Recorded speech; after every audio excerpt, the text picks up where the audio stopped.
G'day folks, my name is Rob. Welcome back to another F1 fantasy video. Today we are looking at my race week preview and final thoughts ahead of the Mexican Grand Prix this coming weekend. So if you're new around here, please do drop a like on the video and subscribe to the channel if you haven't done so already. So this video is actually going to be a little bit of an extension of what we dived into earlier in the week for my team selection. Do check it out if you haven't already. But there's quite a number of talking points that have arisen in the last few weeks. And I think that's primarily because we're in the thick of chip usage season, but also because now that we're in the closing stages of the 2024 F1 calendar, we are having to, in fantasy terms anyway, prioritize what this means for our fantasy teams. For all of you that are clued in on the A, B, and C tier asset classes in F1 fantasy, many of the drivers that we are running, namely Charles Leclerc, Lando Norris, Oscar Piastri, and the McLaren and Ferrari constructors are all in the A tier, meaning their price increases are marginally less compared to their compatriots in the B and the C tier. And I think because they're at that point where they're not going to fluctuate as much in value week to week, unless of course they have a DNF, and we saw that with Lewis Hamilton in Circuit of the Americas, and their price goes down 0.7 million as an A tier asset, the swings are not going to be as drastic as what we might have seen earlier in the season. And I think as a result of that, our budgets are also not going to change too much either, because McLaren, Ferrari are the teams in F1 fantasy that are scoring a lot of the fantasy points right now. So I think the focus for just about all of us should shift towards maximizing our points and not necessarily focusing on budget building quite as much. Now, there are obviously some arguments to continue to do so, and I've been, I guess, somewhat of a vocalist on that in terms of trying to maximize as much budget possibly available to plan for my chip usage. And I think that can probably apply more so to people with lower budgets in the 123 to 124, 25 million that still haven't used their 3X chip and are holding off, like me, to use it later in the season at Qatar, where hopefully we can squeeze just a little bit more out of B tier assets like Mercedes, like Carlos Sainz, for example. I'm not going to dive into this too much, but Adam, my co-host on the Fantasy Formula, writes this article on FanAmp every week, previewing every race week. We also discuss it on the Fantasy Formula. The video for that is also out now, going through the different price tiers and what you can afford at that price point. And I think most people kind of have a team similar to this $128 million team on screen here. I am pretty much that, except swap Sainz for Leclerc. And I think because I want to use the 3X chip later in the season around Qatar, having to squeeze out more value from someone like Carlos Sainz is one of the only real reasons I could give for building budget at this point. I think if you've got a team that's on lower value like mine, then I understand having to prioritize budget a bit more. But I think for the majority of you above 125, 126 million that can afford a team like Lando Norris, like Charles Leclerc and the McLaren and Ferrari constructor, means that points should always be the primary focus. And heading into the deadline, I think most people still at the moment are going to be running Lando Norris and one of Oscar Piastri, Charles Leclerc, and then your back markers and midfield drivers are made up based on whatever available budget you have remaining. So I think at this point, do not stress the issue of building more budget. We've got 5 races left. Focus should solely be turned towards your mini leagues, your overall rank, whatever you prioritize in F1 fantasy, and maybe take a step back from building budget, unless, of course, as I've said, someone like me or with a lower budget wanting to use the 3X chip at Qatar wants to obviously roll with that. So I do think there's some merit in building budget at this point, but the focus should be from here on out, maximizing our points and then going from there. Another thing I'd like to talk about just quickly is that having extra transfers handy, and I've had a spare transfer. I've had 3 available transfers for the last few weeks because my team hasn't changed, but having free transfers available is obviously going to set us up nicely for these swings we see in free practice week to week, particularly on sprint race weekends where there are more points available, becoming extremely valuable. And in Austin, we saw a perfect example of that, where Mercedes became a very popular option after George Russell secured P2 in the sprint qualifying. And I suppose it was enough of a reason to compel certain fantasy strategists to go down the Mercedes path. Carrying that extra transfer where a lot of people have already used wildcard is going to make it easier for reversing out of those, I suppose, situations where you don't want to carry a certain team or a certain asset through multiple weeks at a time. And I think those swings are going to be particularly vital on the sprint race weekends where, as we know, more points can be scored.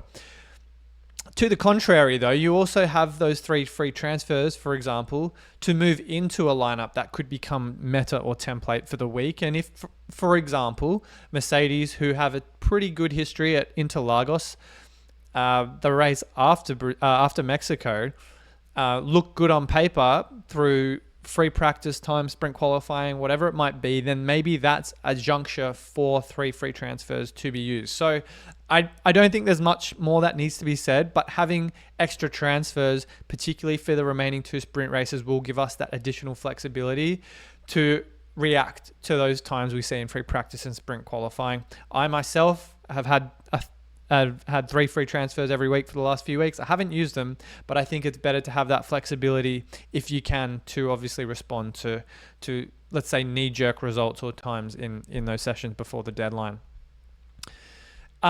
In terms of elite data, now I covered this off quite a bit in my team selection video. If you want to see my comprehensive evaluation of what that means for drivers and constructors alike, then do check that video out. But I just want to revisit that quickly. It's not going to be too much more time from what we've already discussed. But I suppose the question I want to ask myself and you guys is, how can elite data help us guide our decision making? I think for me at least, how I view it is, if you're trying to, let's say, protect a rank or a position in a mini league, and you've got enough buffer where unless something drastic happened, you'd be fine. I think going for the template picks most of the weeks through now until the end of the season is probably a safe bet. Now, I obviously can't speak for every F1 fantasy manager out there because everyone's risk appetite is obviously very different.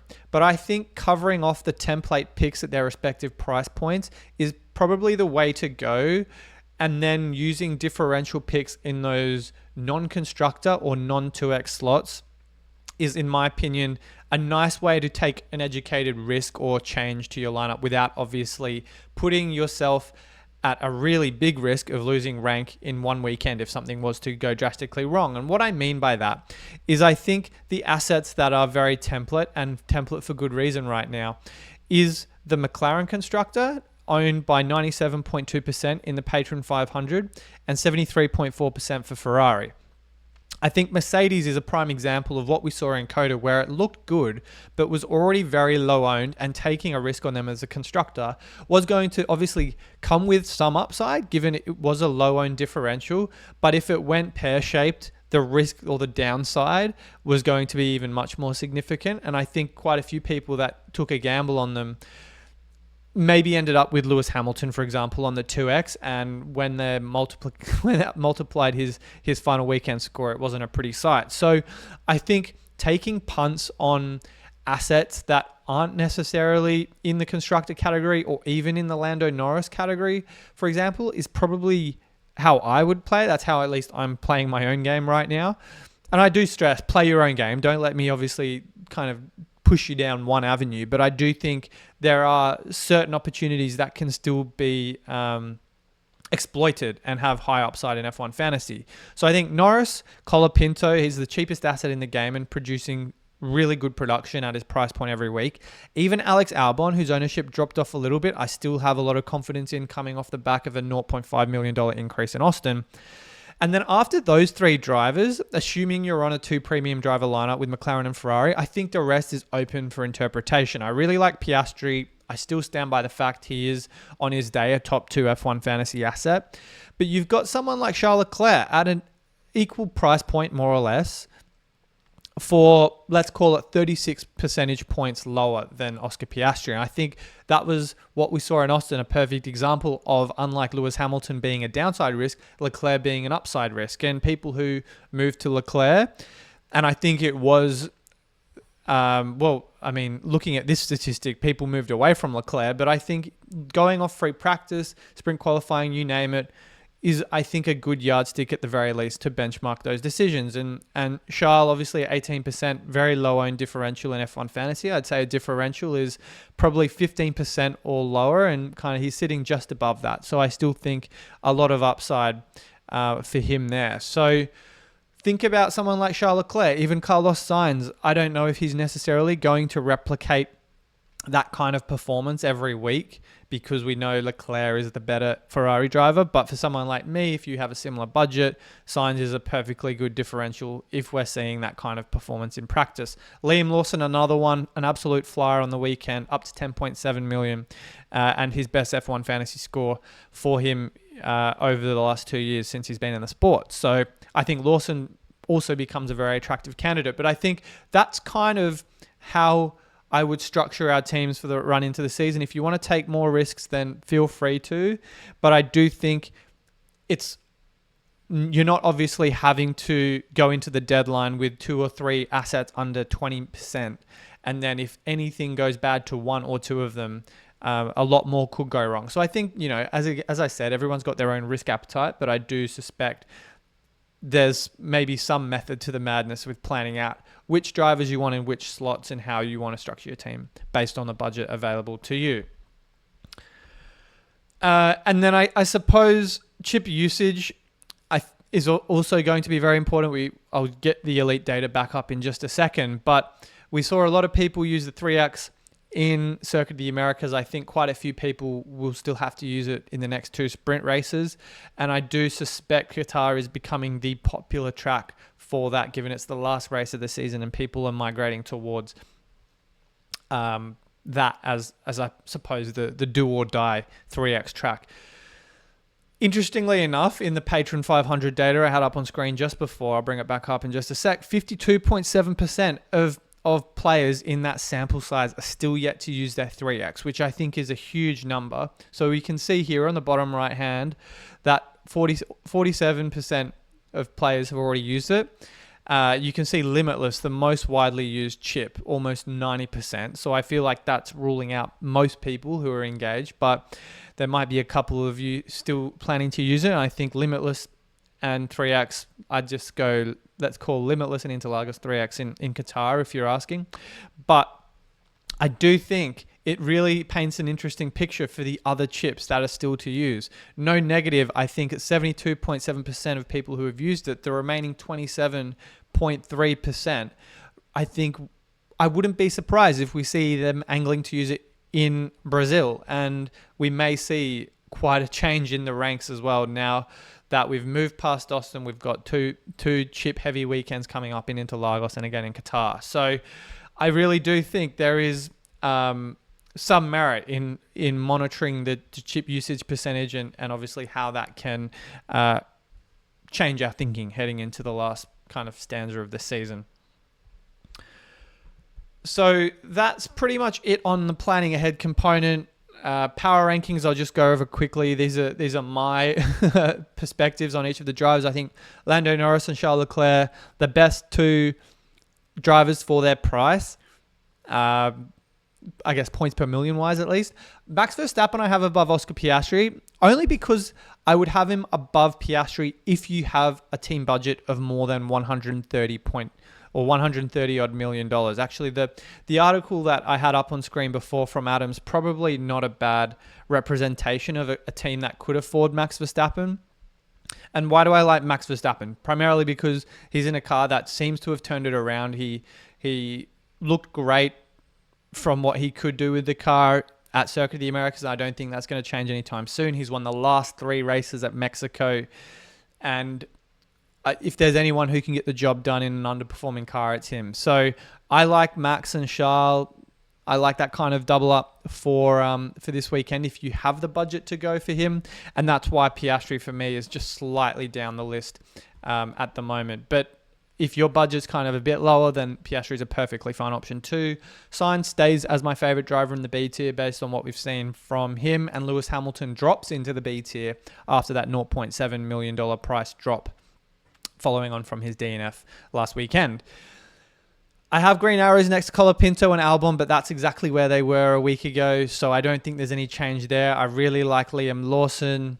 from what we've seen as well. I think Tsunoda truly has his work cut out. But if it's coming down to available budget between Lawson, Hulkenberg, and Tsunoda, I really don't think there's much in it points per million wise. Let's just bring the prices up just quickly now. We'll get into my team selection in just a second too. So you'll see this in no time at all. But price-wise, they're all separated by, if I'm not mistaken, 1 million. Yeah, so I think if it's a $1 million difference, I don't think there's really too much in it between Hulkenberg, Lawson, and Tsunoda. I think Hulkenberg, the favorite for me, for the reliability aspect, but I do think Lawson has slightly more upside.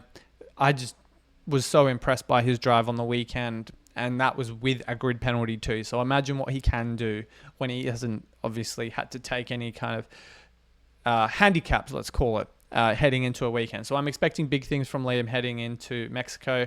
And then pretty much Gasly, Ocon, Magnussen, Stroll, all not really value for money anymore. I know Magnussen had his moments earlier in the season for being an overtake merchant, but that seems to have dwindled just a bit. And I've got Bottas and Zhou close to the bottom as well, just because of the fact they cannot score fantasy points. They're only kind of making up the numbers at this point, and a budget enabler for that. But that's pretty much how I view it. Stroll, I wouldn't even go near at this point, but I don't think too much needs to be said on him. And then in terms of deadline decisions heading into the weekend, I still think Lando Norris remains the best 2X option. Charles Leclerc a close second after what we saw in Austin, but I think the Ferrari in particular just looked good at that track. There's also, at COTA I should say, there's some things I've seen out there around whether or not Ferrari will do as well at Mexico because of the altitude. I tweeted about this earlier in the week, did some digging on kind of how the performance of the Mercedes and the Ferrari stacks up. And I suppose the key takeaway from this tweet on screen here is that Mercedes design seems to actually be more beneficial to the tires in the cooler temperatures. And where are we going this weekend? Mexico City. The higher altitude, I think, will work in favor of the car itself. We obviously have to wait and see from what we've got in practice. FP1 will be a bit of a write-off though, because we've got, if I'm not mistaken, 5 rookies driving in that session. So it'll be FP2 and FP3 to essentially gauge the performance of the Mercedes. But they have done well at cooler tracks such as Spa, such as Canada and Silverstone. So I'm really monitoring Mercedes heading into the deadline this weekend. But that's pretty much it in terms of DRS boost options. Chip strategy, I think, will be a team-dependent wildcard/final fix kind of weekend. I wouldn't be using the 3X, the Limitless, the no negative at Mexico autopilot, maybe if you're not sure about your 2 drivers. But in all honesty, I think that's also worth saving for a sprint race weekend if you can squeeze it into the 2 remaining on the calendar. And then quickly going into team selection, I've talked about this again in my previous video. I will have a bit more information on my Twitter page as well if you want to catch up on my final thoughts after FP2. Still not sure yet if I'm doing a post FP2 stream. I'll let you know as soon as possible once I have an idea of my evening. But I do think Lando Norris, Carlos Sainz is probably where I'm heading towards. I think most people could probably get Leclerc or Piastri in this slot instead, which I would prefer, I think, over Sainz. So again, only because of my budget. And I don't even think I could get to Zhou. No, I wouldn't. I wouldn't be able to afford even Piastri. I'm a couple mil short. So it is, I think, another weekend for me of running back the same lineup. Unless, of course, as I alluded to in my team selection video, Mercedes looks suddenly very good and I choose to take a punt on the constructor. I know some of you have said I've been burnt by Mercedes and George Russell too many times this season. Why does he keep coming back into the fantasy radar? But he just does. And I think if we do see anything like what I've alluded to on that tweet just before, that reflects improved car performance, I may well take a punt. But it probably will be on George Russell, I would say, over the constructor for the differential reasons mentioned. That could be one such lineup, or Gasly. I could make that work, but the George Russell lineup I was alluding to just before as His percentage ownership in the engaged strategist, as we looked at, is not that different to someone like Carlos Sainz. So I don't think I'd be losing too much ground there. I could roll in the Ferrari, or keep the Ferrari constructor there, and then keep or move for Liam Lawson to hopefully get a piece of that improved performance, because the rookies in him and Franco Colapinto are absolutely smashing it.